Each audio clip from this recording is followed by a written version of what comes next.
Good morning and welcome to Hope, Faith, and Joy Daily Devotion with me, Pastor Amanda. This has been pre recorded so that I can take some vacation time and still provide you with a daily devotion. We are looking at chapter 7 of First Corinthians today. And let's just say Paul is going to get in our business. Not like he hasn't already. But he is going to continue on today, and he's talking about marriage. Yes.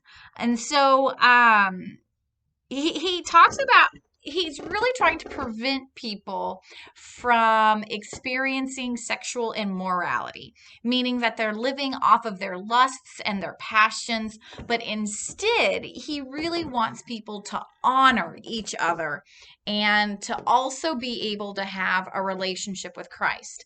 But he's very aware that people's sexual drives can cause them to pay less attention to God and more attention to their bodies. And so he's very aware of that. And so he's trying to set some guidelines and boundaries for people to live in, with also not seeing their own situation as sinful. So he almost makes a bigger mess at times, if you ask me, trying to clarify and clarify and clarify, but he's trying to recognize the human condition a little bit and our need for God in this. And so I just love this. But so often I have heard these verses misspoken, or like a person will read half the verse and not finish it. So I think it's very important that we hear the whole thing together for it to make sense. So the husband should give to his wife her conjugal rights, and likewise the wife to her husband. Okay, so here it is. It's a mutual giving and taking, so to speak. Really giving. It first talks about giving. This is something that we give. It is not something to be stolen, um, taken. It is something that we give to the other person. And it requires both persons to give in this. It's not just a wife should give, a husband should give. It's both in here. So then it says, okay, it kind of shocks you at first. For the wife does not have authority over her own body, but the husband does. So now we're like saying, like, what? But here's the second part of that same sentence. Likewise, the husband does not have authority over his own body, but the wife does.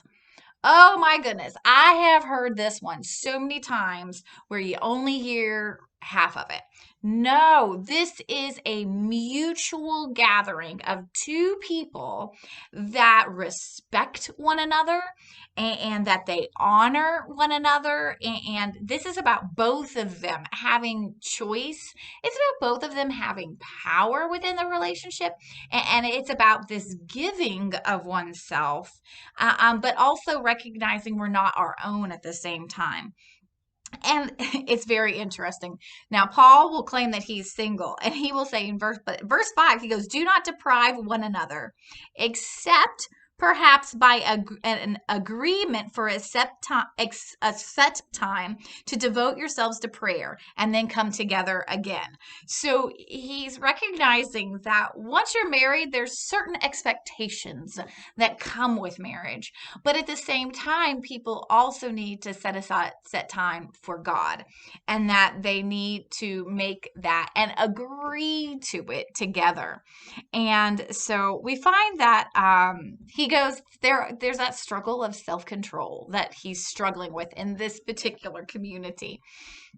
And so and again, he mentions that, unmarried and widows, should stay that way. He's like, you're far better off staying unmarried.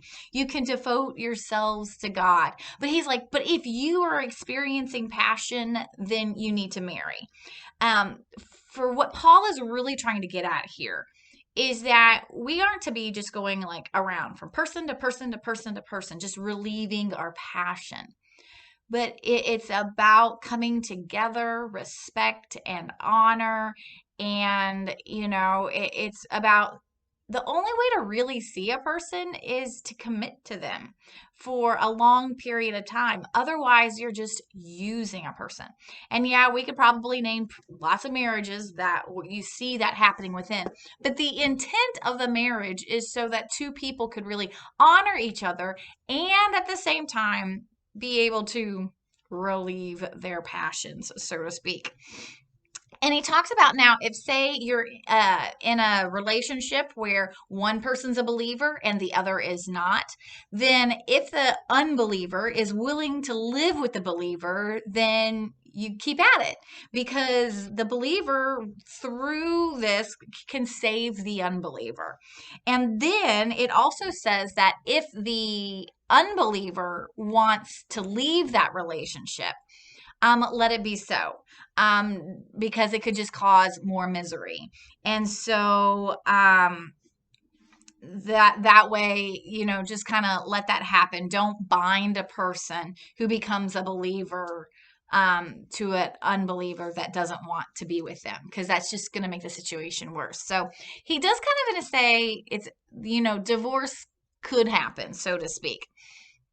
And then of course Paul recognizes that, some people might not want to get married, and like, you don't have to, but there are people who do want to get married, and you should. However, just going around doing anything you want to with anybody you want to, he does not. And he even goes on to say, he starts to talk a little about some other areas about circumcision. He said, don't do it if you aren't.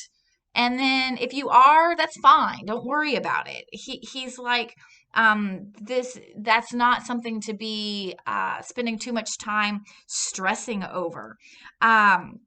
He goes on and he just says, if you're not married, don't get married. It's like, if that's what you want, do it. I love how he says this. I want you to be free from anxieties. And the unmarried man is anxious about the affairs of the Lord and how to please the Lord. But the married man is anxious about the affairs of the world and how to please his wife. So his interests are divided. And he says the same thing about a woman. And so he says, I say this for your own benefit, not to put any restraint upon you, but to promote good order and unhindered devotion to the Lord. And he really just says, it's better not to be married.